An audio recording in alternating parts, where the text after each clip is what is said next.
Hi, this is Karen with WTI, and this is TATCHA Luminous Dewy Skin Mist.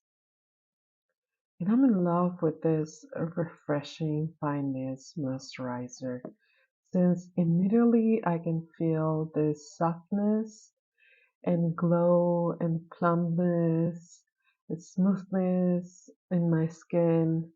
I love to put it before I apply makeup. I immediately feel like my skin already drank a glass of water that it needs pretty much every day. And I love that. And I also love the fact that it's so versatile. I can mix it with my daily cream.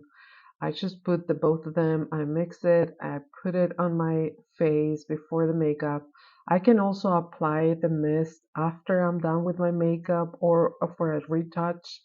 And that's my point of view.